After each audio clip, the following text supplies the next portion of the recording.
नमस्कार, जोहार आप सभी साथियों का एक बार फिर से स्वागत है हमारे इस चैनल पीसीएस फाउंडेशन पे। जैसा कि सीडीपीओ का एग्ज़ाम डेट आ चुका है और एडमिट कार्ड भी आ चुका है, तो एग्ज़ाम होना कंफर्म हो गया है। इसी को देखते हुए हमने मैराथन सेशन लेकर आए हैं, जिसमें पेपर 1, पेपर 2 दोनों के सवाल होंगे। पेपर 1 जो समान अध्ययन से है और पेपर 2 जिसमें साइंस होगा, उसमें से हम साइंस का भी इसमें सवाल रहेंगे। चलिए उसी को आज कंटिन्यू करते हैं और देखते हैं इसमें क्या है। जो हमारा पिछला वीडियो 65 सवाल उसमें किए थे, उसी को आज कंटिन्यू करते हुए 66 नंबर से सवाल को स्टार्ट करते हैं। चलिए आगे बढ़ते हैं। पहला सवाल,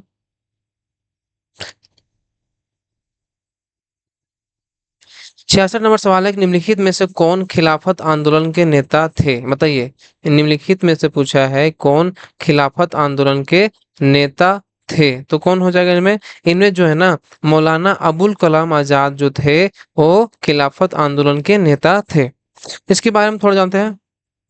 खिलाफत आंदोलन 1919 में शुरू हुआ था, जिसका नेतृत्व भारत में शौकत और मोहम्मद अली और अबुल कलाम आजाद ने किया। इस जो 1919 में शुरू हुआ था, इसका नेतृत्व कौन किया था? भारत में शौकत और मोहम्मद अली और अबुल कलाम आजाद ने किया। इसका उद्देश्य युद्ध के अंत में तुर्क साम्राज्य के विघटन के ऑटोमन सुल्तान के प्रशासन को इस्लाम के खलीफा के रूप में रखने के लिए ब्रिटिश सरकार पर दबाव डालना था। क्या करना था? ब्रिटिश सरकार पर इसका क्या था? दबाव डालना था। चलिए इसी क्रम में दूसरा सवाल है कि विश्व धर्म के शिकागो सम्मेलन का आयोजन किस वर्ष हुआ था? जो वहां पर जिसमें स्वामी विवेकानंद की धर्म पर चर्चा भी शामिल थी, जो वहां पर जो शिकागो में हुआ था सम्मेलन, तो किस वर्ष हुआ था? तो ये जो हुआ था ना भाई साहब, ये हुआ था आपका 1893 में हुआ था।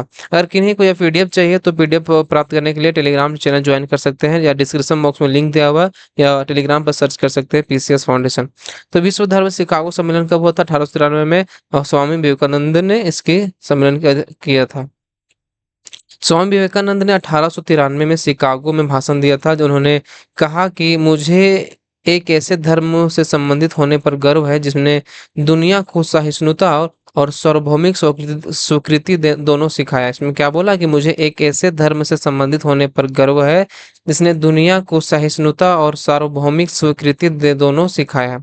हम न केवल सार्वभौमिक सहिष्णुता में विश्वास करते हैं, बल्कि हम सभी धर्मों को सत्य के रूप में स्वीकार करते हैं। कितने मस्त बात बोला है कि सभी को धर्मों को सत्य के रूप में स्वीकार करते हैं। चलिए अगला सवाल को देखते हैं।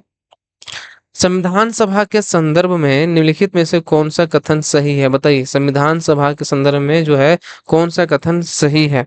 तो इसमें सही पूछा है, तो ये संविधान सभा ने जनवरी 1950 में राष्ट्रगान को अपनाया। बिल्कुल ये सही है कि संविधान सभा ने जनवरी 1950 को राष्ट्रगान को अपनाया। बाकी जो ऑप्शन ऊपर दिख रहा है कि संविधान सभा ने 1947 में भारत की राष्ट्रमंडल सदस्यता पुष्टि की, नहीं। संविधान सभा ने जनवरी 1948 को राष्ट्रीय गीत अपनाया, बिल्कुल नहीं। संविधान सभा ने जुलाई 1949 को राष्ट्रीय ध्वज को अपनाया, बिल्कुल नहीं। चलिए इसके आप जानते हैं क्या क्या अपनाया गया। भारत के राष्ट्रगान को 24 जनवरी 1950 को संविधान सभा द्वारा अपनाया गया। जान गए। इससे पहली बार 27 दिसंबर 1911 में कोलकाता सत्र में गाया गया था। कहाँ गाया था पहली बार? वो कोलकाता सत्र में गाया गया था। संविधान सभा ने मई 1949 में राष्ट्रमंडल की भारत की सदस्यता की पुष्टि की। क्या किया?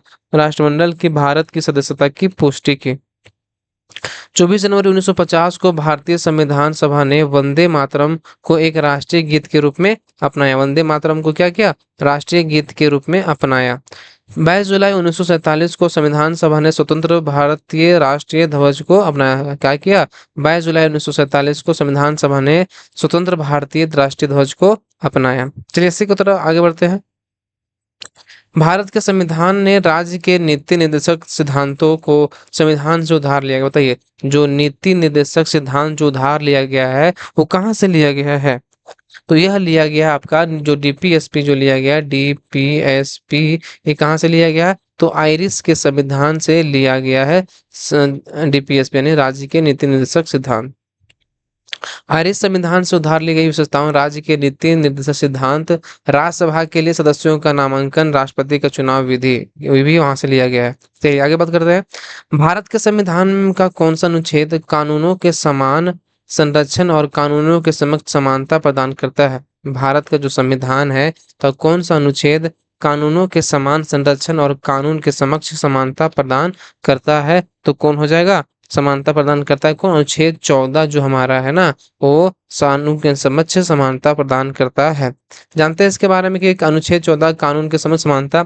अनुच्छेद अगर हम 30 की बात करें तो अल्पसंख्यकों को शैक्षणिक संस्थानों की स्थापना और प्रशासन का अधिकार, क्या किया? अल्पसंख्यकों को शैक्षणिक संस्थानों की स्थापना और प्रशासन का अधिकार। अनुच्छेद 42 क्या है? अनुच्छेद 42 है काम की न्यायसंगत और मानवीय परिस्थितियों और मातृत्व राहत का प्रावधान। क्या है? परिस्थितियों और मातृत्व राहत की प्रावधान। अनुच्छेद 60 बोलता है राष्ट्रपति द्वारा शपथ या प्रतिज्ञान, राष्ट्रपति द्वारा शपथ या प्रतिज्ञान। 71 नंबर सवाल है कि भारतीय संविधान में मौलिक कर्तव्यों को किस संविधान संशोधन में शामिल अधिनियम में शामिल किया गया? भारतीय संविधान में मौलिक कर्तव्यों को किस संविधान संशोधन अधिनियम में शामिल किया गया? तो कौन हो जाएगा इसमें? ये जो है ना भाई साहब, 42वां संविधान संशोधन जो हुआ था उसमें मौलिक कर्तव्यों को शामिल किया गया, 42वां संविधान संशोधन। जानते हैं इसके बारे में? नागरिकों के मौलिक कर्तव्यों को संविधान में अनुच्छेद 51 के ए में, जो नागरिकों के मौलिक कर्तव्यों को संविधान में अनुच्छेद 51 के ए के तहत 1976 में 42वें संविधान द्वारा जो स्वर्ण सिंह समिति था ना, उसमें स्वर्ण सिंह समिति की सिफारिश पर जोड़ा गया था। किसकी सिफारिश पर जोड़ा गया था? तो याद रखिएगा, स्वर्ण सिंह की सिफारिश पर यह जोड़ा गया था। मूल रूप से इस संख्या में कितने थे? 10 थे शुरू में, और बाद में भारतीय संविधान जो 86वां संविधान संशोधन द्वारा हुआ है वो 11 हो गया है। चलिए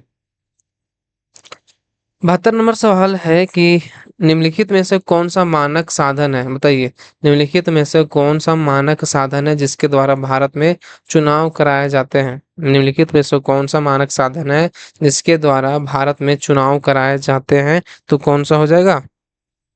तो इसका जो आप देख रहे हैं, इलेक्ट्रॉनिक वोटिंग मशीन के द्वारा जो है मानक से ये चुनाव कराया जाता है। अभी देखिए ना, अभी चुनाव तो संपन्न हो गया 1 तारीख को, इसमें ईवीएम के द्वारा ही ना चुनाव हुआ रहा था। चलिए, भारत में पहली बार 1982 में केरल में के उत्तर परवूर विधानसभा क्षेत्र के उपचुनाव में ईवीएम का इस्तेमाल हुआ था। पहली बार कब हुआ था? 1982 में। कहाँ पे? केरल के विधानसभा में, और ईवीएम के इस्तेमाल किया गया था। सर्वोच्च न्यायालय या उच्च न्यायालय के न्यायाधीशों को संसद द्वारा निम्नलिखित में से किसके जरिए हटाया जा सकता है? बताइए, सर्वोच्च न्यायालय या उच्च न्यायालय के न्यायाधीशों को संसद द्वारा निम्नलिखित में से किसके जरिए हटाया जा सकता है? तो किसके जरिए हटाया जा सकता है? यह जो है विशेष बहुमत के जरिए उसको हटाया जा सकता है। जानते हैं इसके बारे में? विशेष बहुमत से अनुच्छेद 249 गौर कीजिएगा, अनुसार विशेष बहुमत के लिए उपस्थित और मतदान करने वाले जैसे 2/3 सदस्य की बहुमत की आवश्यकता होती है। कितने सदस्य की आवश्यकता है? 2/3 सदस्य की आवश्यकता होती है। उदाहरण के लिए, यदि राज्यसभा में 245 सदस्यों में से केवल 150 उपस्थित है तो और मतदान कर रहे हैं तो अनुच्छेद 249 के अनुसार आवश्यक विशेष बहुमत 101 हो। कितना होगा? 101 होगा। साधारण बहुमत सदन में उपस्थित और मतदान करने वाले सदस्यों के 50% होगा। जिसमें सदन में उपस्थित होगा ना, उसमें कितना होगा? 50% होगा, और से अधिक अधिक के बहुमत संदर्भित करता है। संविधान में बहुमत को 4 प्रकारों में वर्गीकृत किया जा सकता है। संविधान में जो है बहुमत को 4 प्रकारों में वर्गीकृत किया जा सकता है: पूर्ण, प्रभावी, सरल और विशेष। कितना? कौन? पूर्ण, प्रभावी, सरल और विशेष। 74 नंबर सवाल है कि चंद्रमा के संबंध में निम्नलिखित में से कौन सा कथन सही है? बताइए, चंद्रमा के संबंध में निम्नलिखित में से कौन सा से कथन सही है? तो कौन हो जाएगा इसमें? इसमें जो है ना, ये अमावस्या के बाद पृथ्वी से सूर्य दिखाई देने वाले चंद्रमा के प्रकाशित भाग का आकार प्रतिदिन बढ़ता रहता है। बिल्कुल सही है कि अमावस्या के बाद का आता है ना कि पृथ्वी से दिखाई देने वाले चंद्रमा का प्रकाशित भाग आकार प्रतिदिन बढ़ता रहता है। दूसरा है कि पूर्णिमा के बाद पृथ्वी से दिखाई देने वाले चंद्रमा के प्रकाशित भाग का आकार प्रतिदिन घटता रहता है। बिल्कुल, यह भी प्रतिदिन घटता रहता है, यानी कि हमारा 1 और 2 दोनों सही हो जाएगा। इसमें बोला है कि पृथ्वी एकमात्र प्राकृतिक उपग्रह है चंद्रमा की सतह चट्टानों और मिट्टी से ढकी होती है। ठीक है। इसमें लूनर मिट्टी के रूप में जाना जाता है। जो चंद्रमा पर जो मिट्टी ढकी होती है ना, उसे लूनर मिट्टी के नाम से जाना जाता है। जब एक महीने के अंदर दो पूर्णिमा होते हैं, याद रखिएगा, जब एक महीने के अंदर दो पूर्णिमा होते हैं तो दूसरे पूर्णिमा को ब्लू मून कहा जाता है। अगर एक महीने में दो पूर्णिमा हो गया तो दूसरा पूर्णिमा को क्या कहेंगे? ब्लू मून कहा जाता है। और जब पूर्णिमा भू समीपक पर होता है तो चंद्रमा पृथ्वी के सबसे निकट होता है, तो इसे सुपर मून कहा जाता है। कहा कहता है? सुपर मून कहा जाता है। नील आर्मस्ट्रॉन्ग और बज एल्ड्रिन चंद्रमा पर उतरने वाले क्रमशः पहले और दूसरे व्यक्ति थे। सुनिए, नील आर्मस्ट्रॉन्ग अगर नील आर्मस्ट्रॉन्ग और ब्रज एल्ड्रिन जो था ना, चंद्रमा पर उतरने वाले क्रमशः पहले पहले और दूसरे, पहला कौन हो गया? नील आर्मस्ट्रॉन्ग और दूसरा बज एल्ड्रिन। अगला नंबर सवाल है कि संपूर्ण पृथ्वी पर कब दिन और रात बराबर होते हैं? बताइए, संपूर्ण पृथ्वी पर कब दिन और रात बराबर होते हैं? बताने का प्रयास कीजिए। तो विषु का दिन जो होता है ना, पृथ्वी पर दिन और रात बराबर होते हैं। विषु वह दिन होता है जब दिन और रात बराबर होते हैं, और यह हर साल दो बार 20 मार्च से और 23 सितंबर को होता है। ग्रीष्म संक्रांति को 21 जून को, 22 दिसंबर को शीतकालीन संक्रांति। एक मिनट।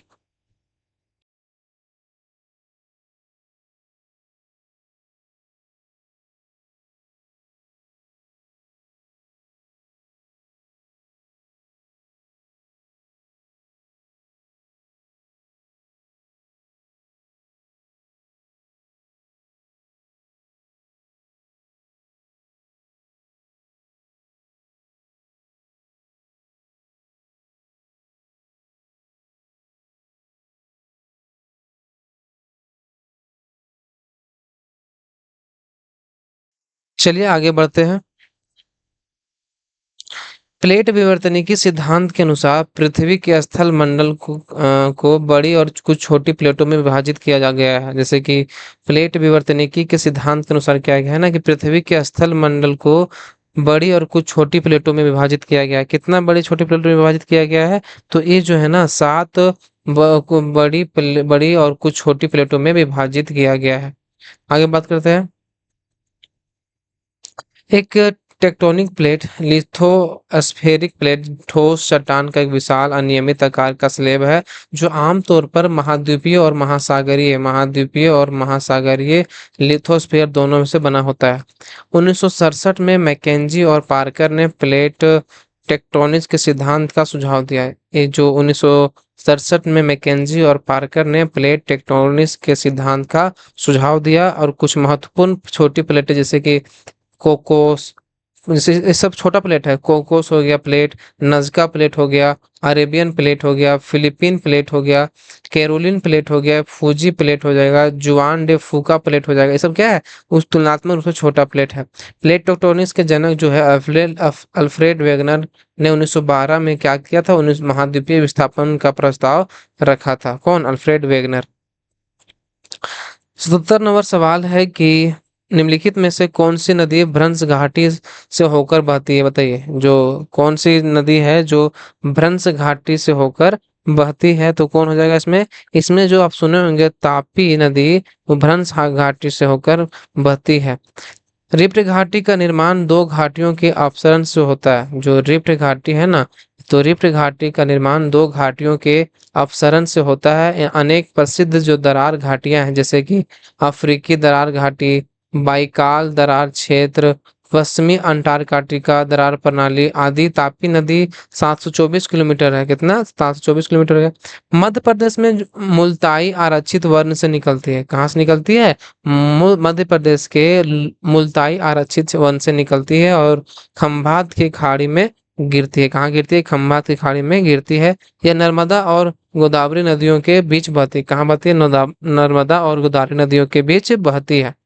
नर्मदा, पेरियार और तापी नदी ज्वारनद मुख बनाती है। क्या बनाती है? नर्मदा, पेरियार और तापी नदी क्या बनाती है? ज्वारनद मुख बनाती है। निम्नलिखित में से कौन यमुना नदी की सहायक नदी है? बताइए, यमुना नदी की जो सहायक नदी है कौन है? तो यमुना नदी की जो सहायक नदी है ये चंबल जो है ना, यमुना नदी की सहायक नदी है। इसके बारे में जानते हैं। चंबल यमुना नदी की सहायक नदी है। चंबल नदी मध्य भारत में यमुना नदी की एक सहायक नदी है। इस प्रकार यह ग्रेटर गंगा जल निकास प्रणाली का हिस्सा है, या ग्रेटर गंगा जल निकास प्रणाली का हिस्सा है चंबल, और इसकी सहायक नदियां उत्तर पश्चिमी मध्य प्रदेश के मालवा क्षेत्र में बहती है। कहाँ बहती है? मध्य प्रदेश के मालवा क्षेत्र में बहती है। जबकि इसकी सहायक नदी बनास जो अरावली रेंज में उगती है। कहाँ पे उगती है? अरावली रेंज में उगती है।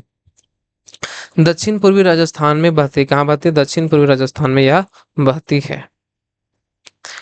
79 नंबर सवाल है कि चंदन किस प्रकार के जंगलों में उगता है? बताइए, चंदन जो है ना, वो किस प्रकार के जंगलों में उगता है? तो चंदन जो आप सुने होंगे वो है उष्णकटिबंधीय पर्णपाती वन में यह उगता है। चंदन उष्णकटिबंधीय पर्णपाती जंगलों में उगता है, और सागौन इस जंगल की सबसे प्रमुख प्रजाति है। जो सागौन है ना, इस जंगल की सबसे प्रमुख प्रजाति है। बांस हो गया, साल, शीशम, चंदन, खैर, कुसुम, अर्जुन, सहतूत अन्य व्यावसायिक रूप से महत्वपूर्ण प्रजातियां हैं। उष्णकटिबंधीय पर्णपाती वन भारत के सबसे व्यापक वन है। उष्णकटिबंधीय जो पर्णपाती वन है ना, भारत के सबसे व्यापक वन है। अगला सवाल है कि दिए गए जो क्षेत्र है में कौन सा मुख्य रूप से सामाजिक कल्याण के विचारों से प्रेरित है? जितना क्षेत्र दिया हुआ है उन्हें पूछा है कि सामाजिक कल्याण के विचारों से प्रेरित है, तो कौन हो जाएगा इसमें? इसमें आप देख रहे होंगे कि सार्वजनिक जो है ना, ये सामाजिक कल्याण से विचारों से यह प्रेरित है। जानते हैं इसके बारे में। सार्वजनिक क्षेत्र पूरी तरह से देश की सरकार के स्वामित्व और संचालित, देश के नागरिकों की बुनियादी सुविधाएं प्रदान करके सामाजिक कल्याण को बढ़ावा देता है। क्या करता है? सामाजिक कल्याण को बढ़ावा देता है। निजी क्षेत्र व्यक्तियों और व्यावसायिक संस्थाओं के स्वामित्व, नियंत्रण और प्रबंधन का मुख्य उद्देश्य लाभ कमाना। इसका मुख्य उद्देश्य क्या है? लाभ कमाना। सहकारी क्षेत्र का उद्देश्य व्यक्तियों के एक समूह द्वारा स्वामित्व और संचालित। इसका सहकारी क्षेत्र का उद्देश्य जो होता है वो व्यक्तियों के एक समूह द्वारा स्वामित्व और संचालित। सदस्यों को उनके उपयोग के आधार पर सदस्यों को उनके उपयोग के आधार पर लाभ प्रदान करना और वितरित करना है। इसका जो क्या है? लाभ प्रदान करना और वितरित करना है। विदेशी क्षेत्र का उद्देश्य बाहरी गतिविधि करना। विदेशी क्षेत्र का जो उद्देश्य है बाहरी गतिविधि करना है, जो घरेलू अर्थव्यवस्था के नियंत्रण से बाहर है। क्या है? जो घरेलू अर्थव्यवस्था के नियंत्रण से बाहर है। अगला सवाल है कि सामान्य वस्तुओं के मामले में आय और मांग के बीच किस प्रकार का संबंध पाया जाता है? बताइए, आप लोग बताने का प्रयास कीजिए कि जो सामान्य वस्तुओं के मामले में जो है आय और मांग के बीच किस प्रकार का संबंध पाया जाता है? तो कौन सा हो जाएगा? इसमें जो है ना प्रत्यक्ष संबंध पाया जाता है आय और मांग के बीच। जैसे कि प्रत्यक्ष संबंध इसलिए कि समान वस्तुओं के मामले में आय और मांग के प्रत्यक्ष संबंध। इसका अर्थ है कि अगर आय में वृद्धि से मांग में वृद्धि होगी, या आय की कमी के कारण मांग में गिरावट। जैसे कि आपके जितना पैसा उतना आप इन्वेस्ट कीजिएगा, और पैसा नहीं रहेगा तो क्या कीजिएगा? नहीं खरीदिएगा। अगला सवाल है कि निम्नलिखित में से कौन सकल घरेलू उत्पाद में शामिल है? जो निम्नलिखित में से जो है कौन सकल घरेलू उत्पाद में शामिल है? तो कौन हो जाएगा इसमें? इसमें जो आप सुन रहे होंगे अंतिम माल की बिक्री जो है ना, ये सकल घरेलू उत्पाद में शामिल है। अंतिम जो है अंतिम क्या बोल रखा है? अंतिम माल की बिक्री जो है ये घरेलू उत्पाद में शामिल है। अंतिम माल की बिक्री सकल घरेलू उत्पाद में शामिल है। जीडीपी जो है ग्रोथ हो गया, अंतिम वस्तुओं और सेवाओं की मौद्रिक मूल्य को मापता है। क्या करता है? मौद्रिक मूल्य को मापता है। जीडीपी आर्थिक गतिविधि का सबसे अधिक इस्तेमाल किए जाने वाला मापन। जीडीपी क्या है? जो आर्थिक गतिविधि का सबसे अधिक इस्तेमाल किए जाने वाला मापन है। भारत में लाइसेंसिंग नीति का उद्देश्य क्या है? भारत में लाइसेंसिंग नीति का उद्देश्य क्या है? तो इसका जो उद्देश्य है क्या हो जाएगा? क्षेत्रीय असमानता को बढ़ावा देना लाइसेंसिंग नीति का उद्देश्य है। लाइसेंसिंग नीति को बढ़ावा देना क्षेत्रीय समानता को बढ़ावा देने का उद्देश्य है।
चलिए आगे बढ़ते हैं। इसके लिए सॉरी, थोड़ा डिस्टर्ब हो रहा है। जब क्षेत्रीय असमानता को बढ़ावा देते, इसमें डिस्क्रिप्शन जो बोला गया है कि लाइसेंसिंग नीति का उद्देश्य क्या है, तो इसमें देखिए कि क्षेत्रीय असमानता को बढ़ावा देना। लाइसेंसिंग नीति का उद्देश्य जो है पंचवर्षीय योजनाओं की प्राथमिकताओं के अनुसार निजी उद्योगों की स्थापना से है। इसकी क्या है, निजी उद्योगों की स्थापना, विस्तार और स्वामित्व तथा उद्योगों में एक अधिकार की प्रवृत्ति को रोकना भी है। भारत में इसे पहली बार जो है 1970 में लागू किया गया था और 1991 में लाइसेंसिंग को काफी हद तक समाप्त कर दिया गया। 1970 में लागू किया गया था और 1971 में समाप्त कर दिया गया। 84 नंबर सवाल है कि जब घाटा अधिक होता है तब कीमतों पर क्या प्रभाव पड़ता है, बताइए। जब मतलब घाटा घाटा अधिक हो गया तो कीमत पर क्या प्रभाव पड़ेगा। इस पर जो प्रभाव पड़ेगा आपका, एक कीमतों में वृद्धि हो जाएगी। क्या हो जाएगी, कीमतों में वृद्धि हो जाएगी। कीमतों में वृद्धि जब घाटा अधिक होता है तो मुख्य रूप से सरकार भारतीय रिजर्व बैंक से उधार लेती है। क्या करती है, सरकार जो है भारतीय रिजर्व बैंक से उधार लेती है और उसकी संपत्ति विनिवेश को बेचती है। नए नोटों की छपाई ही एक विकल्प है जिससे बाजार में तरलता बढ़ जाती है। इसमें क्या है, इसमें नए नोटों की छपाई एक ही विकल्प है जिससे क्या होता है, बाजार में तरलता बढ़ जाती है। अंततः अंततः बाजार में मुद्रास्फीति की स्थिति का कारण बनती है। इस प्रकार कीमतें बढ़ती है। इसमें इस प्रकार क्या है, कीमतें बढ़ती है। चलिए आगे बढ़ते हैं। 85 नंबर जो सवाल है कि शहरी क्षेत्रों में इनमें से प्राय क्या है, किस प्रकार की बेरोजगारी पाई जाती है। जो शहरी क्षेत्र में है ना, किस प्रकार की बेरोजगारी पाई जाती है। तो शहरी क्षेत्र में सब तो पढ़े लिखे होंगे, तो क्या किसी बेरोजगारी पाई जाएगी, शिक्षित बेरोजगारी पाई जाती है शहरी क्षेत्रों में। शिक्षित बेरोजगारी और औद्योगिक बेरोजगारी ज्यादातर शहरी क्षेत्रों में पाई जाती है। प्रच्छन्न बेरोजगारी और मौसमी बेरोजगारी जो है ग्रामीण क्षेत्र में पाई जाती है। कितने, कहाँ पे, ग्रामीण क्षेत्र में पाई जाती है। हम्म, हम्म। चलिए, सब आए जो है पाए जाने वाले सबसे आम प्रकार की बेरोजगारी है। चलिए आगे बढ़ते हैं। अगर किन्हीं को ये पीडीएफ चाहिए तो पीडीएफ ज्वाइन करने के लिए, आप पीडीएफ को प्राप्त करने के लिए पीसीएस फाउंडेशन को ज्वाइन कर सकते हैं। टेलीग्राम चैनल पर सर्च कर लीजिएगा या तो डिस्क्रिप्शन बॉक्स में लिंक दिया हुआ है, वहां से सर्च कर सकते हैं। अगला सवाल अब बायोलॉजी से संबंधित आ जाता है कि निम्नलिखित में से कौन सा महिलाओं का प्राथमिक यौन अंग है, बताइए। इसमें पूछा है कि महिलाओं का प्राथमिक यौन अंग कौन सा है। तो ये जो अंडाशय है ना, अंडाशय आप देख रहे होंगे यहाँ पे, ये आपको दिख रहा है अंडाशय, ये महिलाओं का प्राथमिक यौन अंग है। और ये देखिए, ये जो आपको दिख रहा है अंडवाहिका, ये भी एक अंडवाहिका है जिसको क्या बोलते हैं, फैलोपियन ट्यूब बोलते हैं। गर्भाशय, ये जो हमारा है गर्भाशय हो जाएगा आपका, गर्भाशय। ये जो हम देख रहे हैं ये क्या हो जाएगा, ग्रीवा। क्या हो जाएगा, ग्रीवा। और योनि, ये हो जाएगा आपका योनि। चलिए आगे बढ़ते हैं।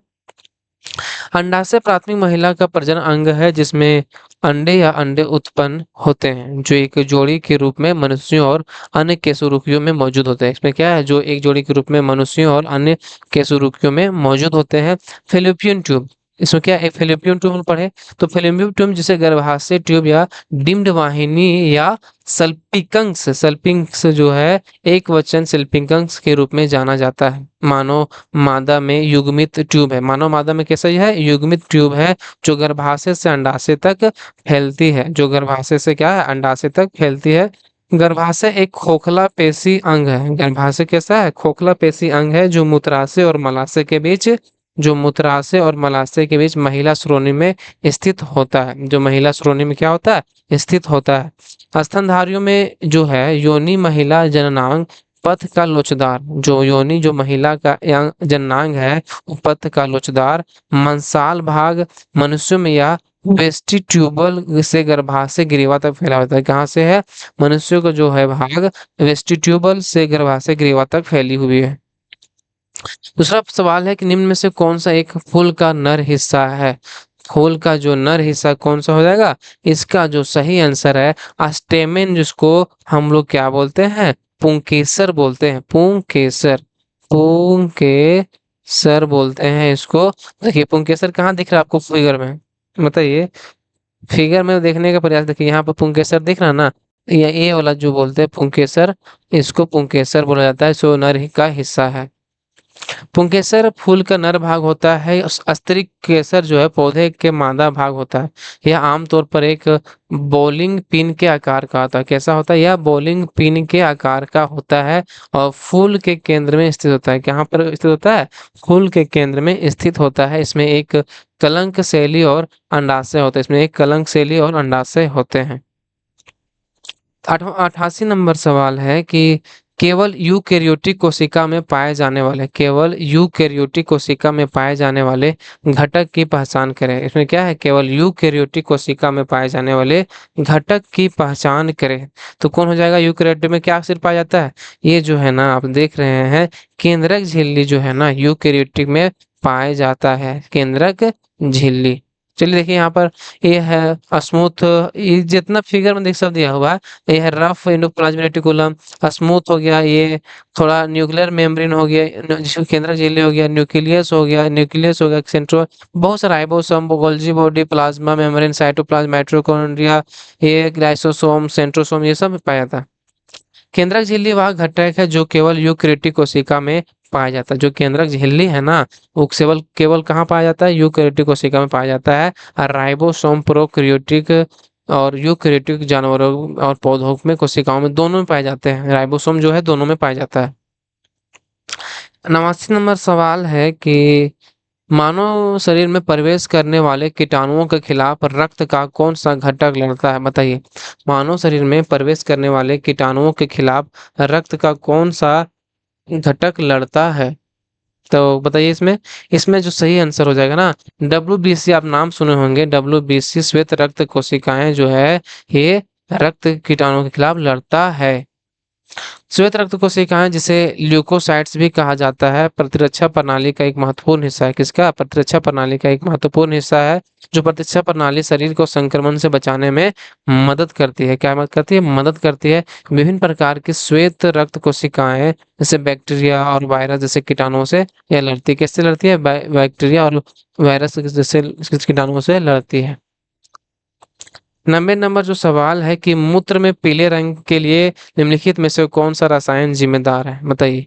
मूत्र में पीले रंग के लिए निम्नलिखित में से कौन सा रसायन जो है जिम्मेदार है। तो कौन सा हो जाएगा इसमें, इसमें जो आप सुन रहे होंगे यूरोबिलिन जो है, यूरोबिलिन, ये रक्त के पीले होने के लिए जिम्मेदार है। यूरोबिलिन या यूरोक्रोम मुख्य रूप से, यूरोबिलिन या यूरोक्रोम मुख्य रूप से मूत्र के पीले रंग के लिए जिम्मेदार है।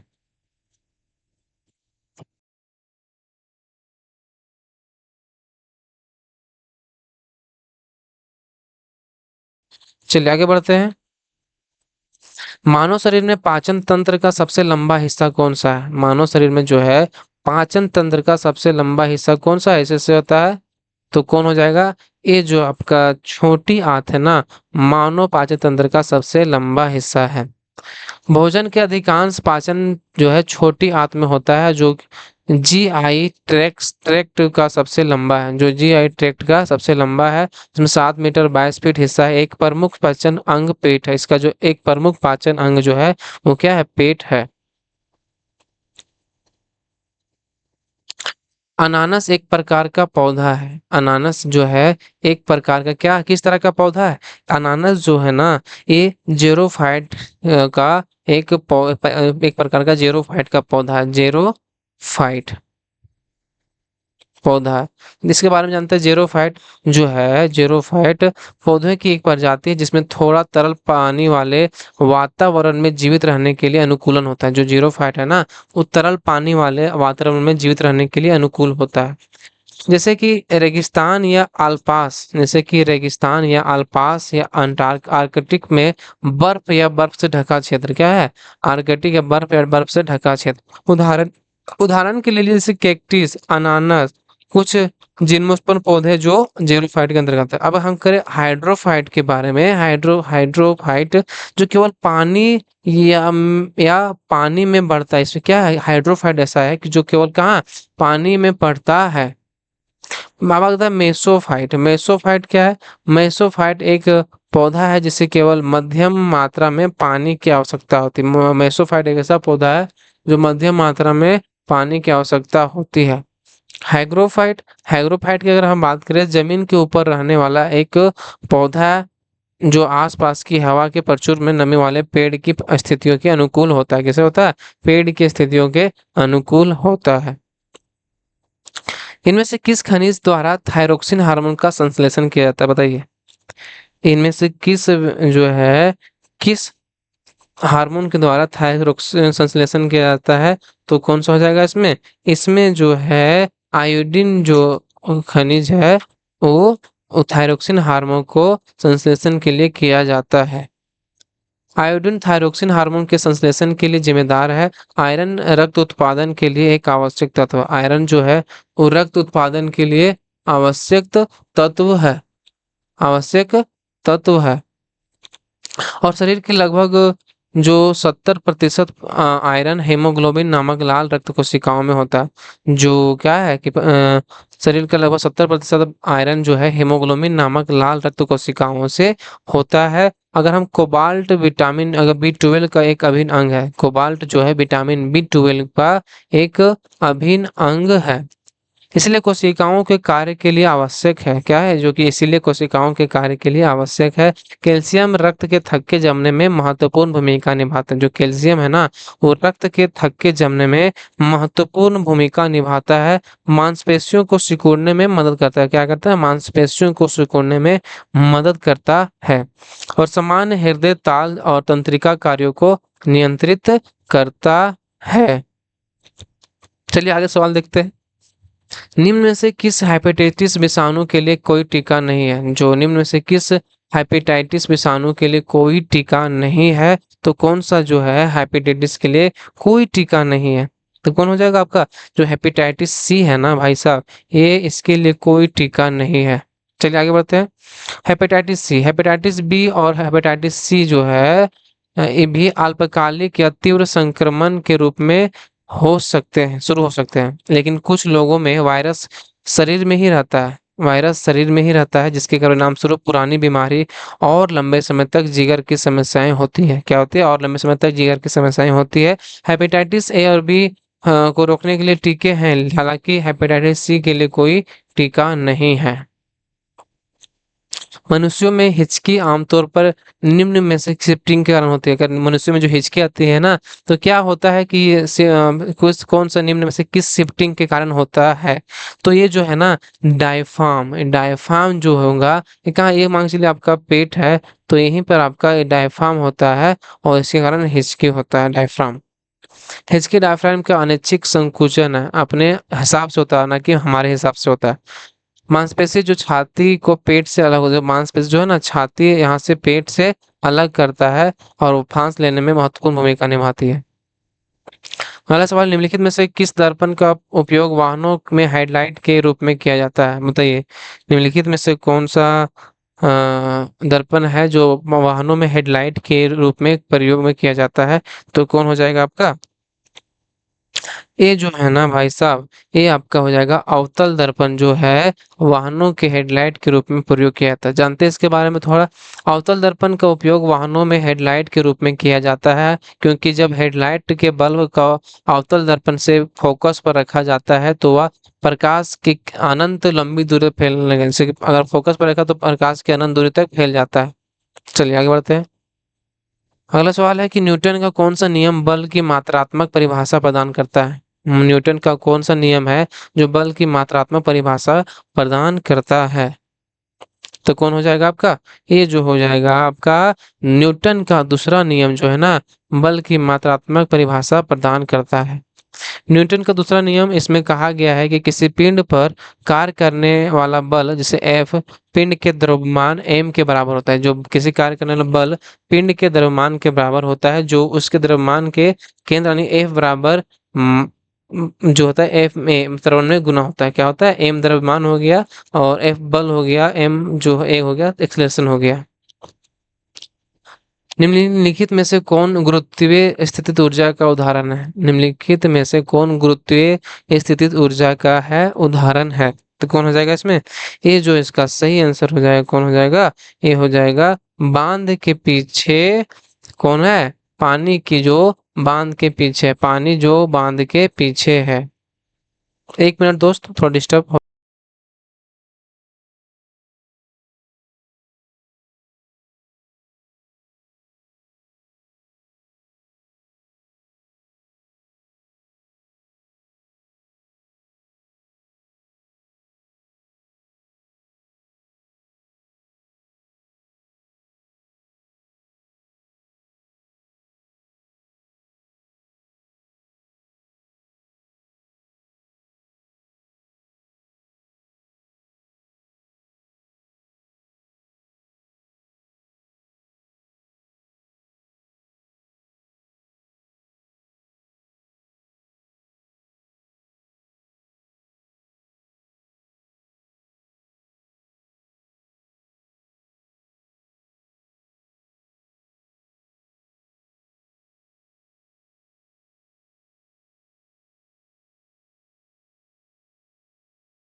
आगे बढ़ते हैं, जानते हैं इसके बारे में।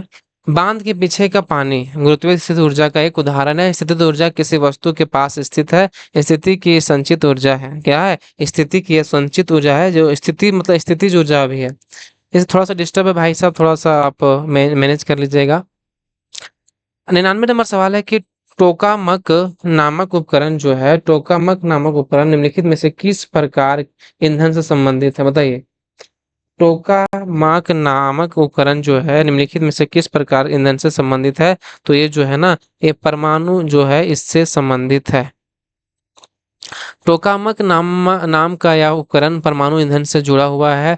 टोकामक प्लाज्मा के चुंबकीय बंधन के लिए परमाणु संलयन, जो टोकामक नामक जो उपकरण है परमाणु ईंधन से जुड़ा हुआ है। जो टोकामक प्लाज्मा के चुंबकीय बंधन के लिए परमाणु संलयन अनुसंधान में उपयोग किया जाने वाला उपकरण है। इसमें क्या उपकरण?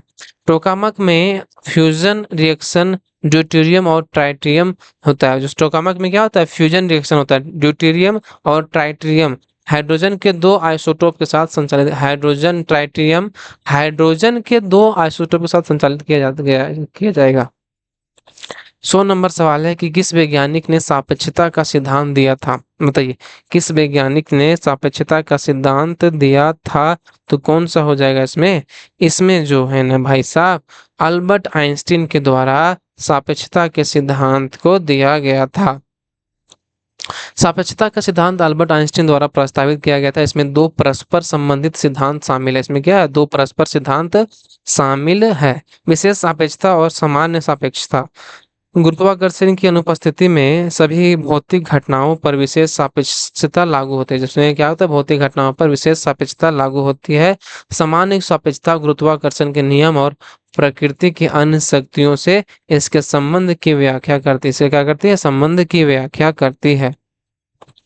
101 नंबर सवाल है, किस भौतिकी में अस्टेरेडियन की इकाई है? बताइए, अस्टेरेडियन हम लोग मापते हैं ना भौतिक में, तो अस्टेरेडियन की इकाई क्या है?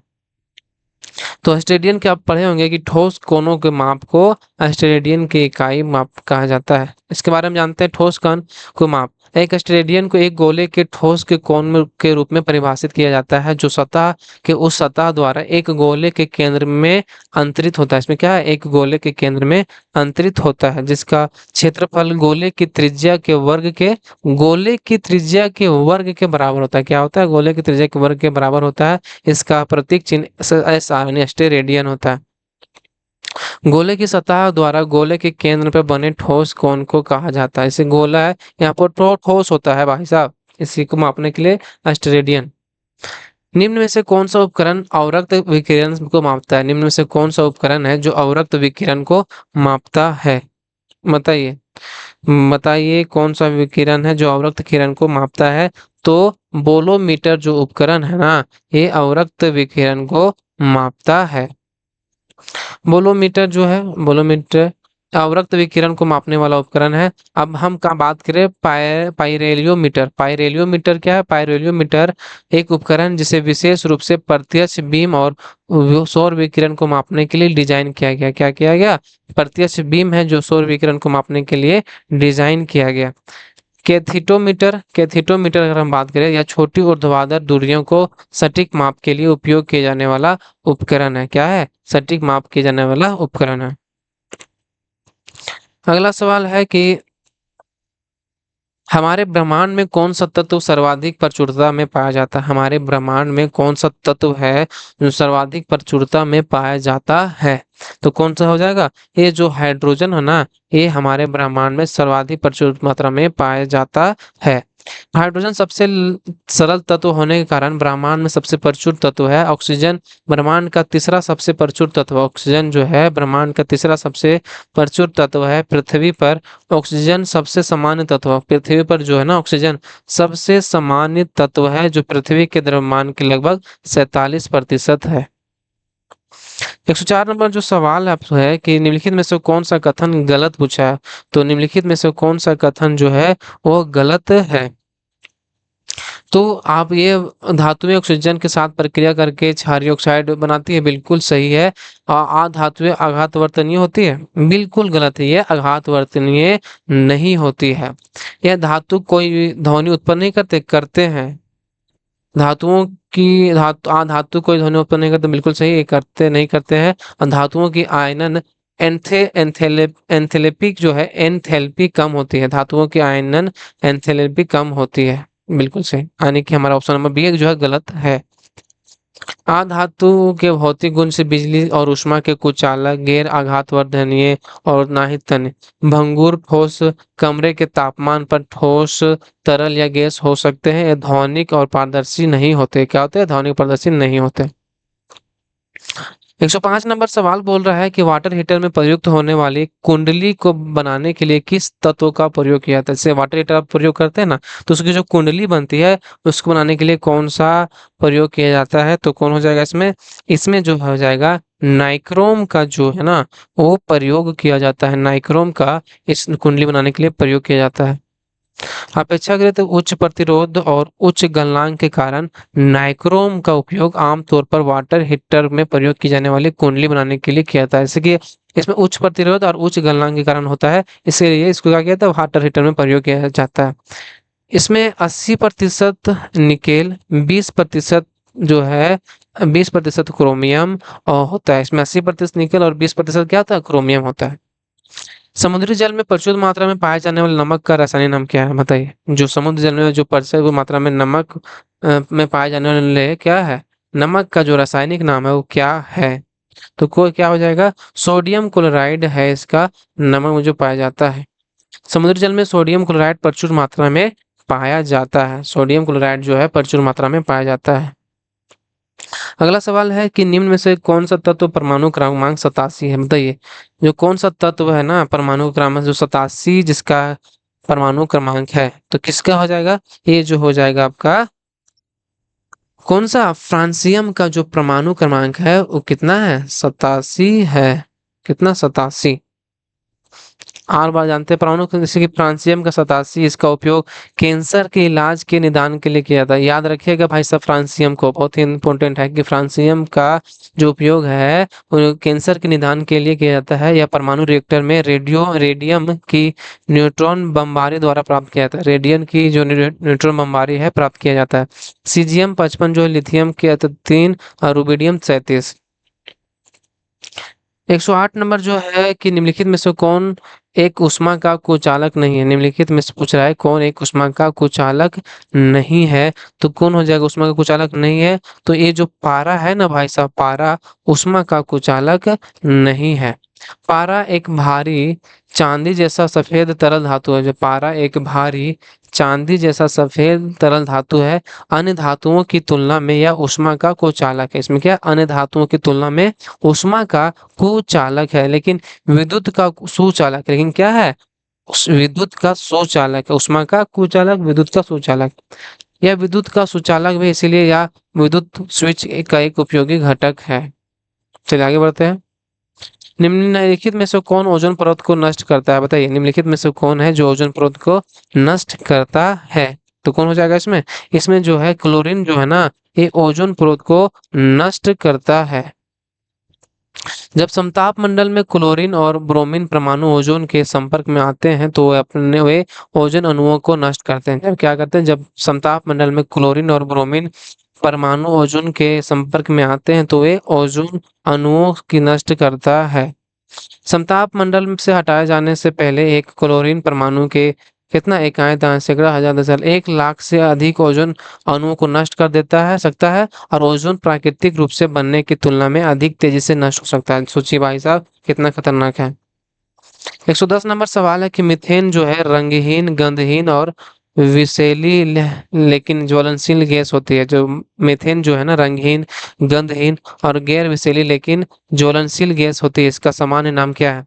तो आप सुने होंगे हमारा कौन सा मार्स गैस जो है, मार्स वो गंधहीन गैर विषैली होती है, लेकिन जो इसका ज्वलनशील होती है इसका सामान्य नाम है मार्स गैस।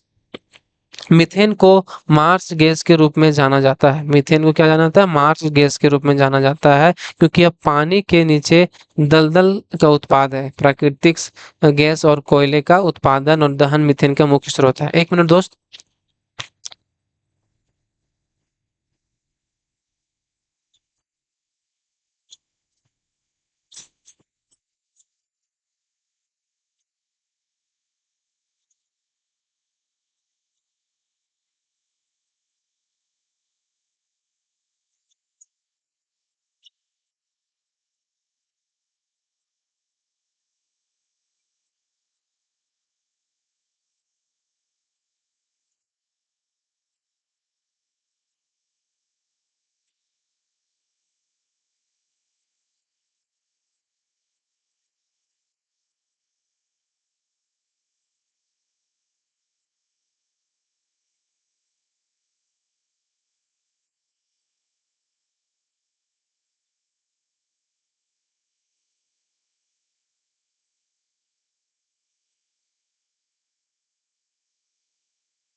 चलिए आगे बढ़ते हैं। थोड़ा सा डिस्टर्ब है आज। सिंधु घाटी सभ्यता के शहरों की गलियां कैसी थी? बताइए, थोड़ा नजारा खुल जाए। सिंधु घाटी सभ्यता के शहरों की गलियां कैसी थी? तो यह जो गलियां थी कैसी थी? ये है आपका चौड़ी और सीधी थी। इसकी गलियां कैसी? चौड़ी और सीधी थी। सिंधु सभ्यता एक नगरीय सभ्यता थी। इसमें सभी नगरीय सभ्यता के तत्व मौजूद थे। इसमें क्या थे? सभी नगरीय सभ्यता के तत्व मौजूद थे, लेकिन इसमें दो नगरीय तत्व समकोण पर काटती थी। क्या करती थी? समकोण काटती थी और चौड़ी सड़कें थी। और विकसित जल निकास प्रणाली इस सभ्यता की और विशिष्ट प्रदान करती है। इसमें ये आप देखते होंगे कि जल निकास प्रणाली इसको और खूबसूरत बनाती है। जैसे कि इस तरह का रोड है और ये चौड़ा है, इस तरह का समकोण पर काटती थी सड़कें। चलिए आगे बढ़ते हैं। हड़प्पा सभ्यता का युग था, बताइए। हड़प्पा सभ्यता का युग कैसा युग था? तो यो था ना, यो था हमारा कांस्य युग था। कैसा युग था? कांस्य युग था। हड़प्पा सभ्यता को कांस्य युगीन सभ्यता भी माना जाता है। ऐसा माना जाता है कि इस सभ्यता में कांस्य की खोज हुई और ये प्रयोग भी लाए गए। क्या माना जाता है? ये सभ्यता, हड़प्पा सभ्यता कांस्य युगीन सभ्यता माना जाता है। ऐसा माना जाता है कि इस सभ्यता में कांस्य की खोज हुई और ये प्रयोग में भी लाया गया। भारतीय शासन के प्रतीक शब्द सत्यमेव जयते निम्नलिखित में से किस ग्रंथ से लिए गए थे? भारतीय शासन के प्रतीक शब्द जो है सत्यमेव जयते निम्नलिखित में से किस ग्रंथ से लिए गए थे? तो किस ग्रंथ से लिए गए थे? ये हमारा हो जाएगा उपनिषद जो है, मुंडकोपनिषद से यह लिया गया था, सत्यमेव जयते। व्याख्या सत्यमेव जयते अर्थात सत्य ही हमेशा विजय होती है। यह भारत का राष्ट्रीय ध्वज वाक्य है। भारत का कैसा है? राष्ट्रीय ध्वज वाक्य है, जिसे सारनाथ के स्तूप से लिया गया। कहाँ से लिया गया? सारनाथ के स्तूप से लिया गया है। यह वाक्य मुंडकोपनिषद से लिया गया है। यह वाक्य कहाँ से लिया गया? मुंडकोपनिषद से लिया गया है। चेदी वंश का प्रसिद्ध राजा शासक राजा खारवेल किस क्षेत्र में से था? चेदी वंश का जो प्रसिद्ध शासक राजा खारवेल किस क्षेत्र से था? तो किस क्षेत्र से था ये जो था, ये कलिंग क्षेत्र से यह संबंधित था। पर जो चेदी वंश का प्रसिद्ध शासक राजा खारवेल जो है, वो कलिंग से संबंधित था। ये जो है वाक्य बोलते हैं, चेदी वंश का प्रसिद्ध राजा खारवेल कलिंग से संबंधित था। किससे संबंधित था? कलिंग से संबंधित था। यह जैन धर्म का अनुयायी था। यह जैन धर्म का अनुयायी था। खारवेल के हाथी गुफा में या खंडगिरी या उदयगिरी गुफाओं में प्रारंभिक जैन अवशेष मिलते हैं। कहाँ में क्या चीज मिलते हैं? खंडगिरी गुफाओं में, उदयगिरी गुफाओं में यह प्रारंभिक जैन अवशेष मिलते हैं। अगला सवाल है कि मानव के दुखों के अंत के लिए अष्टांगिक मार्ग का प्रतिपादन किसने किया?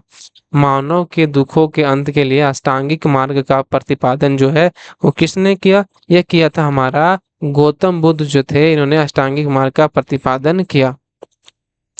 गौतम बुद्ध ने मानव के दुखों के कारण के रूप में तृष्णा को बताया। क्या बताया? दुख के कारण क्या है? तृष्णा को बताया और चार आर्य सत्य का प्रतिपादन किया। भगवान बुद्ध ने दुख निवारण हेतु अष्टांगिक मार्ग अर्थात मंजिम प्रतिपदा यानी मध्यम मार्ग के विषय में बताया।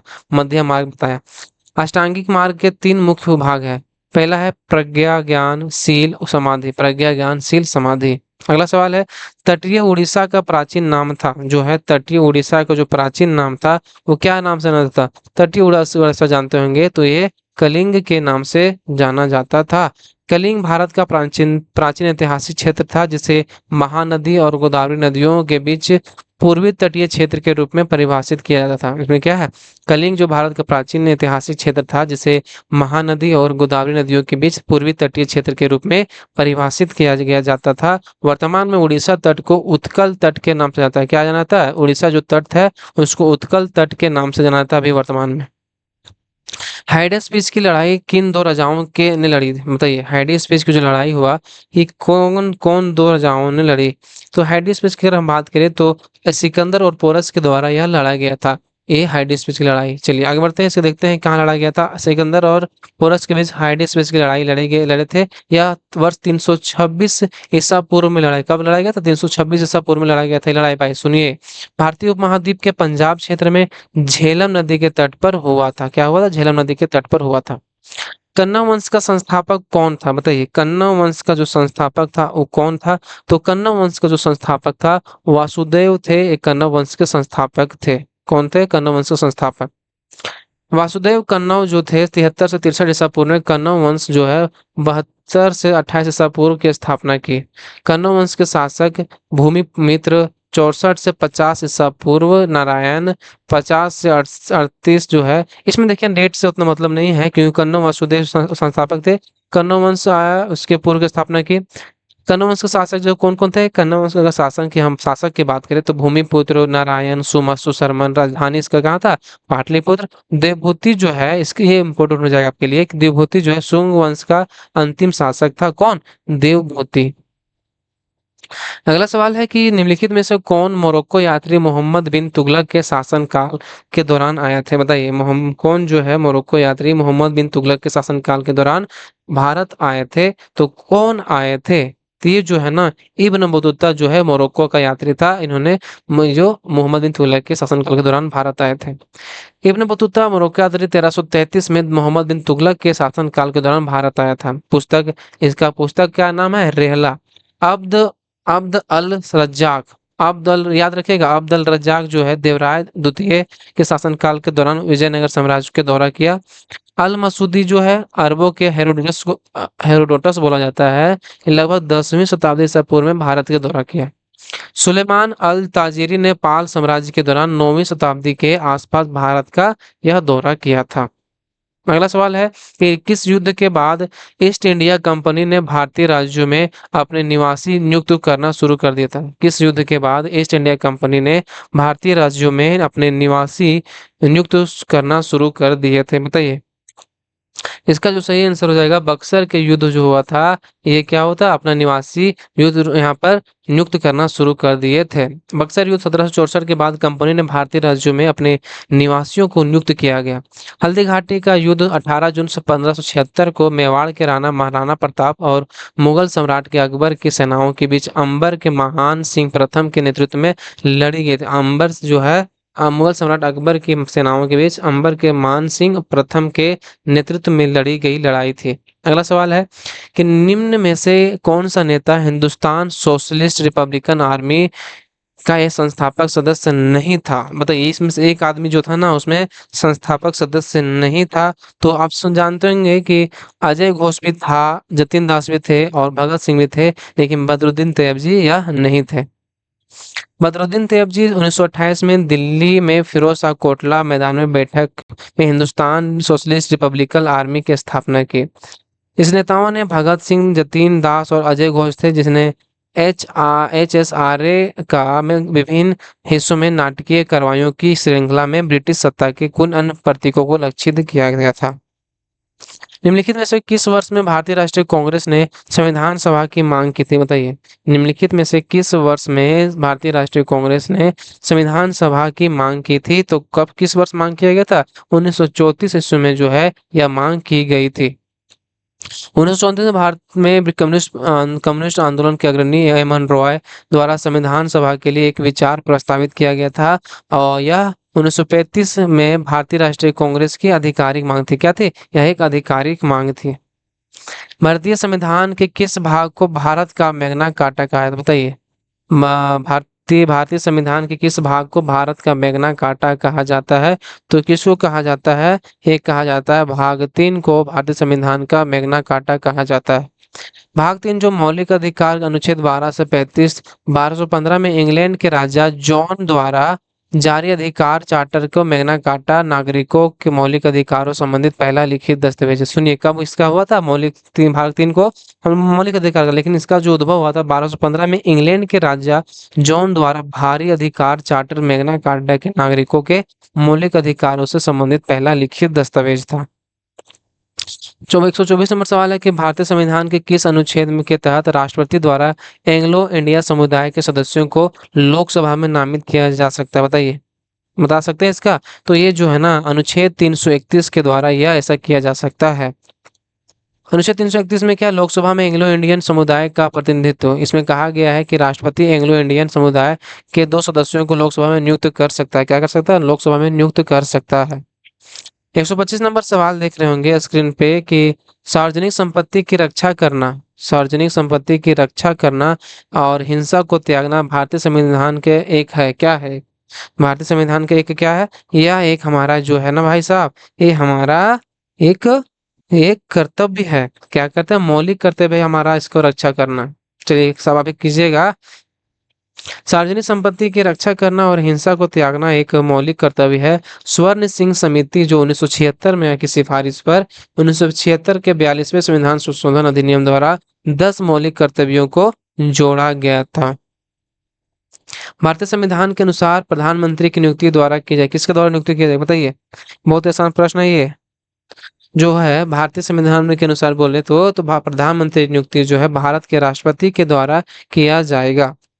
भारत का राष्ट्रपति एक व्यक्ति को प्रधानमंत्री के रूप में नियुक्त करता है। भारतीय प्रधानमंत्री बनने के लिए उस व्यक्ति को भारत का नागरिक होना चाहिए। क्या होना चाहिए? उस व्यक्ति को भारत का नागरिक होना चाहिए, राज्यसभा लोकसभा का सदस्य होना चाहिए। यदि वह राज्यसभा का सदस्य हो तो उसे अपने 30 वर्ष पूरे कर लेने चाहिए, या यदि वह लोकसभा का सदस्य हो तो उसको 25 वर्ष होना चाहिए। वर्ष के किस दिन पृथ्वी सूर्य से सबसे अधिक दूरी, जिसे अपसोर कहा जाता है, बताइए? अपसोर और उपसोर जानते होंगे ना।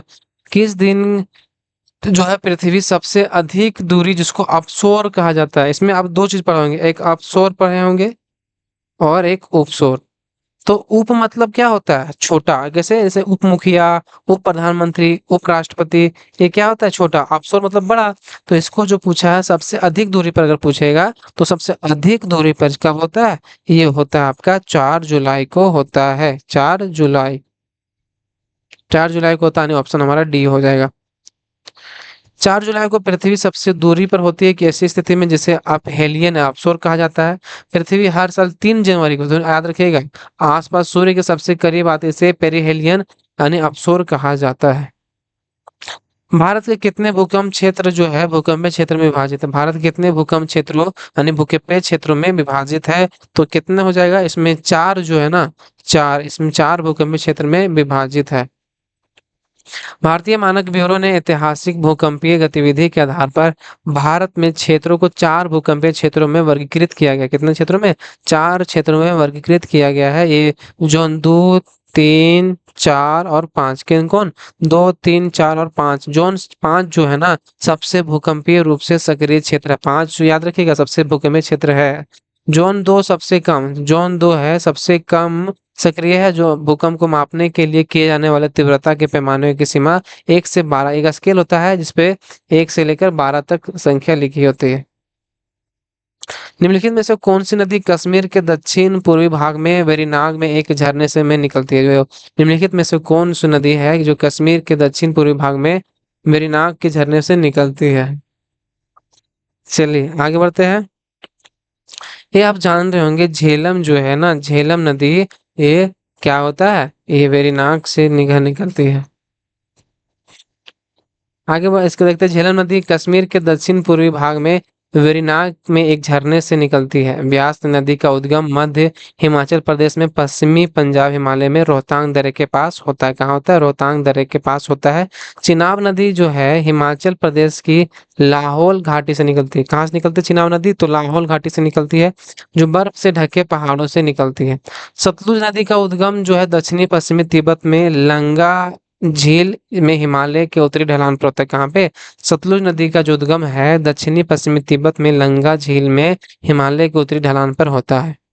अगला सवाल है कि बगलिहार बांध कहाँ स्थित है? बगलिहार, तो बगलिहार बांध जो है ना वो जम्मू कश्मीर में स्थित है। बगलिहार बांध, बगलिहार बांध भारतीय केंद्र शासित प्रदेश जम्मू और कश्मीर के रामबन जिले में चिनाब नदी पर एक run of the river power project है। बगलिहार बांध भारतीय केंद्र शासित प्रदेश में जम्मू और कश्मीर के रामबन जिले के चिनाब नदी पर run of the river power project है।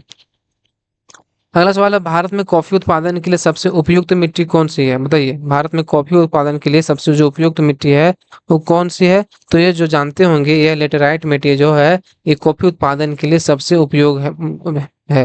लेटेराइट मिट्टी उच्च तापमान में लेटेराइट चट्टानों के निक्षालन या अपक्षयन के कारण बनती है। जो लेटेराइट मिट्टी है उच्च तापमान में लेटेराइट चट्टानों के निक्षालन या अपक्षय से कारण बनती है। यह आयरन और एल्युमिनियम के भरपूर होती है। इसमें आयरन और एल्युमिनियम भरपूर मात्रा में होती है। जलोढ़ मिट्टी जो है वो का मुख्य रूप से हिमालय के नीचे लाए गए मलबे से प्राप्त होता है। जो जलोढ़ मिट्टी है हिमालय के मलबे से प्राप्त होता है, जो 2 प्रकार के हैं। खादर, इसको नया जलोढ़ बोलते हैं, बांगड़ पुराना जलोढ़ बोलते हैं।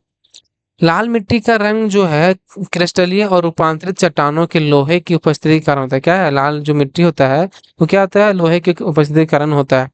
काली मिट्टी जो उसको रेगुड़ मिट्टी बोलते हैं कि फसलें कपास, गेहूँ, ज्वार, अलसी, अरंडी, सूरजमुखी और बाजरा आदि है।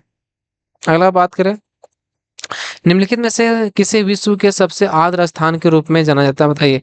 निम्नलिखित में से किसे विश्व के सबसे आर्द्र स्थान के रूप में जाना जाता है, तो किसको जाना जाता है, तो यह जाना जाता है आपका मासिन राम को जो है, या सबसे विश्व के सबसे आर्द्र स्थान के रूप में जाना जाता है।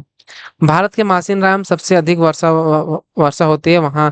कथित तौर पर है कि यह पृथ्वी का सबसे आर्द्र जगह है, मतलब इसको कहने का कहता है, इसको पृथ्वी की सबसे आर्द्र जगह है। भारत में शीर्ष आर्द्र स्थान जो है चेरापूंजी हो गया, अगुम्बे हो गया, महाबलेश्वर हो गया, पासी घाट हो गया, अम्बोली हो गया, गंगटोक हो गया, सितारगंज विश्व में शीर्ष आर्द्र स्थान है। एम ए शान जो है चीन में है आर्द्र स्थान। डेमडसा जो है अफ्रीका में है, और क्रॉप नदी जो है न्यूजीलैंड में है। चलिए आगे बढ़ते हैं। अब आता है कोरियोलिस बल। कोरियोलिस बल किसके कारण होता है, बताइए।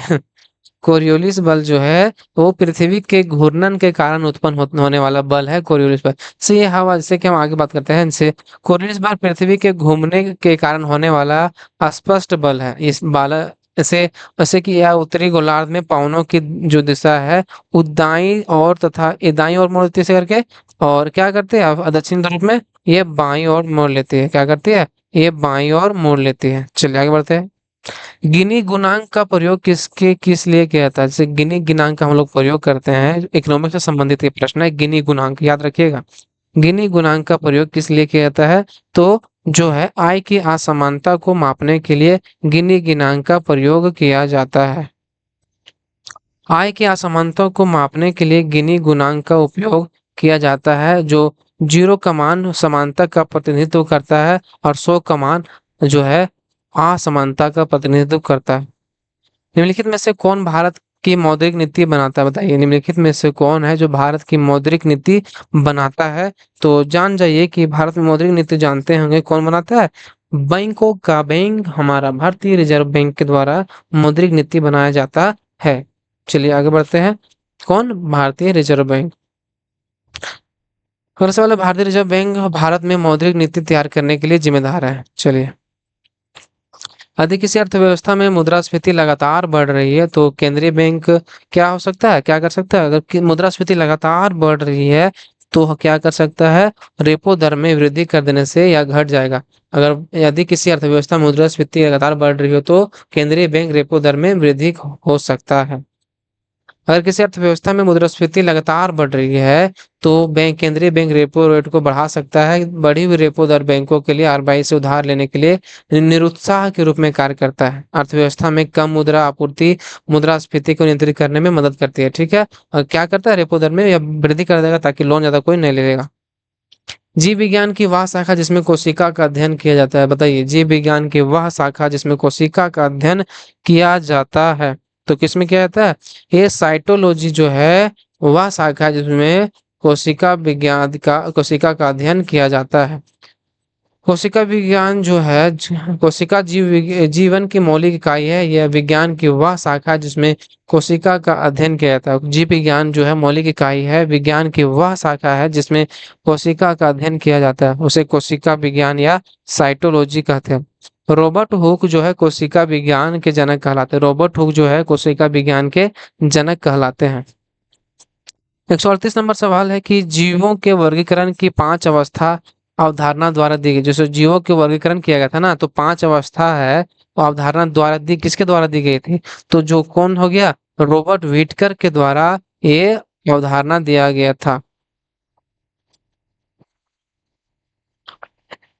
सिस्टमा नेचुरई में कार्ल लिनियस द्वारा वर्गीकृत पादप जंतु जगत के स्थान पर रॉबर्ट हार्डिंग व्हिटकर ने, एक प्रसिद्ध अमेरिकी पादप परिस्थितिकीविद थे, ने जीवों को 5 भागों में मोनेरा जगत हो गया, प्रोटिस्टा जगत हो गया, कवक जगत हो गया, पादप जगत व जंतु जगत में वर्गीकृत करने की अवधारणा 1969 में प्रस्तुत की थी। अगला सवाल है 139 नंबर का सवाल बोलता है कि जीवाणु नील हरित शैवाल अथवा साइनोबैक्टीरिया तथा माइकोप्लाज्मा किस जगत के जीवों के उदाहरण है। जीवाणु नील हरित शैवाल अथवा साइनोबैक्टीरिया तथा माइकोप्लाज्मा किस जगत के जीवों के उदाहरण है? तो कौन हो जाएगा इसमें? इसमें जो है ना यह मोनेरा जगत के ये सब है। जीवाणु जीवाणु नील हरित शैवाल अथवा साइनोबैक्टीरिया तथा माइक्रोप्लाज्मा मोनेरा जगत के जीवों के उदाहरण है। किसके जगत में? मोनेरा जगत के जीवों के उदाहरण है। इसमें बैक्टीरिया जैसे प्रोकैरियोटिक कोशिका संगठन के साथ एक कोशिकीय जीव होते हैं। इसमें क्या होते हैं? एक कोशिकीय जीव होते हैं। रेजिन किससे प्राप्त किया जाता है? याद रखिएगा, रेजिन जो है किससे प्राप्त किया जाता है? तो रेजिन जो है ये शंकुधारी वन से प्राप्त किया जाता है। किससे? शंकुधारी वन से प्राप्त किया जाता है। कोई प्राकृतिक कार्बनिक यौगिक जो अक्रिस्टलीकृत या श्यानता द्रव्य होता है। कोई जो है प्राकृतिक कार्बनिक यौगिक जो अक्रिस्टलीकृत या श्यानता द्रव्य होते हैं, रेजिन कहलाता है। ये पौधे के स्राव से बनते हैं और कार्बनिक विलायकों में घुलनशील होते हैं। क्या कर घुलनशील कहाँ होता है? कार्बनिक विलायकों में घुलनशील होते हैं, किंतु जल जल में नहीं। अधिकांशतः रेजिन शंकुधारी वनों के पेड़ों के स्राव से प्राप्त होता है, जैसे पाइन और देवदार। बीसीजी का टीका नवजात शिशु को कब दिया जाता है? बीसीजी का टीका जो है नवजात शिशु को कब दिया जाता है? तो बीसीजी का जो टीका है वो जन्म के तुरंत बाद दिया जाता है। बीसीजी का टीका जन्म के तुरंत बाद दिया जाता है। बीसीजी का टीका तपेदिक जीवाणु के खिलाफ कार्य करते हैं। बीसीजी का जो टीका है तपेदिक जीवाणु के टीका कार्य करते हैं, जो नवजात बच्चों के जन्म के 48 घंटे के अंदर यह दिया जाता है। मतलब कि जन्म के सॉरी यहाँ पर 48 घंटा हो गया। जन्म के तुरंत बाद मतलब 48 घंटे के अंदर यह इसको यह टीका को दिया जाता है। गांठ युक्त जड़ें सामान्यतः किस पौधे में पाई जाती है? गांठ युक्त जो जड़ें है सामान्यतः किस पौधे में पाई जाती है? तो गांठ युक्त जड़ें जो है ये दलहन पौधे में पाई जाती है। गांठ युक्त जड़ें सहजीवी के कारण होती है। कोशिकाओं की वृद्धि के कारण गांठों का निर्माण होता है। अधिकांशतः दलहन पौधे में सहजीवी संबंध बना रहते हैं और नाइट्रोजन के स्थिरीकरण में मदद करते हैं, जिसमें मटर, फली, चना इत्यादि। हरित उर्वरक किसके अपघटन से प्राप्त किया जाता है? जो हरित उर्वरक है वो किसके अपघटन से प्राप्त किया जाता है? तो हरित उर्वरक जो हो जाएगा आपका ये हरे फलदार पौधों के अपघटन से प्राप्त किया जाता है। हरित उर्वरक जो है वो हरे फलदार पौधों के अपघटन से प्राप्त किया जाता है। हरित उर्वरक हरे फलदार पौधों के साथ अपघटन करके बनाया जाता है। फलदार पौधों के गांठ युक्त जड़ें नाइट्रोजन स्थिरीकरण, जीवाणु राइबोजियम, ब्रेडी राइबोजियम, एजोस्प्रिलियम के सहायक से नाइट्रोजन का स्थिरीकरण कारण होती है। यह हरित उर्वरक जैविक कृषि खेती में भूमि की उर्वरता में वृद्धि करते हैं। क्या करते हैं? हरित उर्वरक जैविक कृषि खेती में भूमि में उर्वरता में वृद्धि करते हैं। निम्न में से कौन सा पक्षी भोजन चुराने के लिए अन्य पक्षियों की आवाज निकालता? सोचिए, पक्षी में भी चोर है भाई साहब, जो अन्य किसी की आवाज निकाल के उसका भोजन चोरी कर लेता है। तो कौन हो जाएगा इसमें?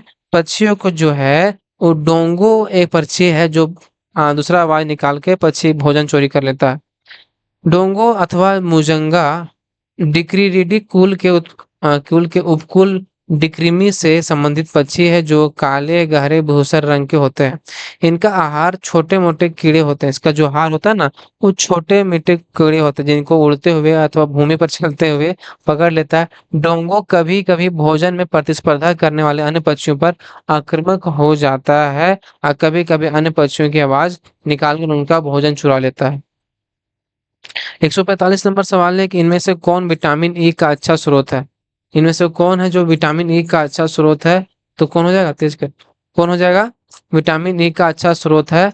कौन हो जाएगा? ये जो है ना विटामिन ई का जो अच्छा स्रोत है वो ताजी सब्जियां इसका अच्छा स्रोत है। विटामिन ई का रासायनिक नाम टेकोफेरोल होता है। इसे सौंदर्य विटामिन भी कहा जाता है। यह लैंगिक ग्रंथि की सामान्य गतिविधि और पुरुषों में प्रजनन क्षमता को नियंत्रित करने में मदद करता है। सॉरी।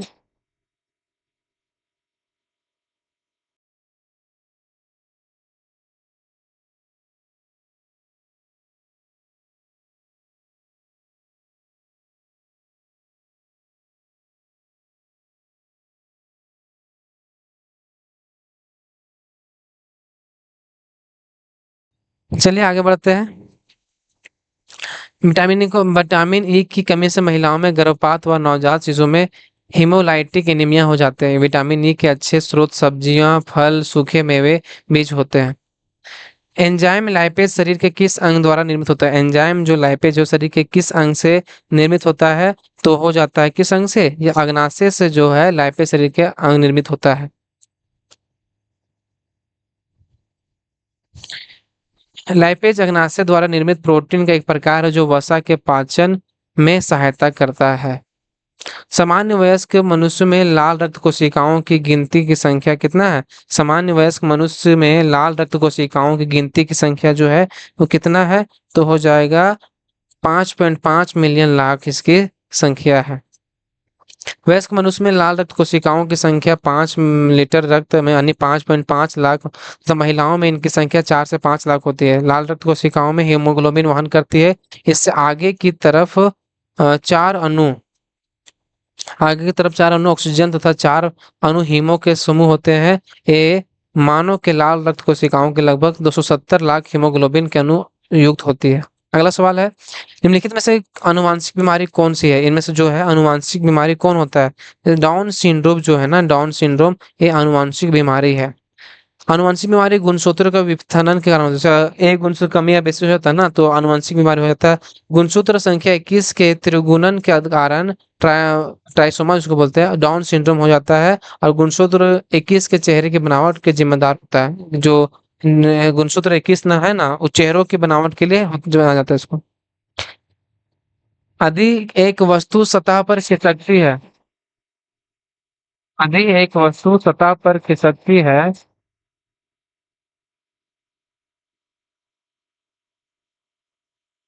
यदि एक वस्तु सतह पर खिसकती है तो उसे गति के विरुद्ध लगने वाला बल, ऐसे करना है,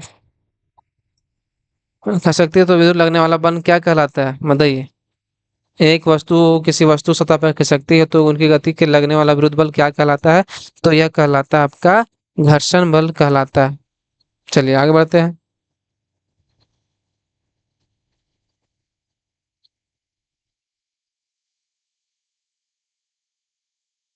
पृथ्वी किस बिंदु पर किसी वस्तु का भार अधिकतम होगा? पृथ्वी किस बिंदु पर पृथ्वी के किस बिंदु पर किसी वस्तु का भार अधिकतम होगा? तो उत्तरी ध्रुव पर इसका जो भाग है ना वो अधिकतम होगा।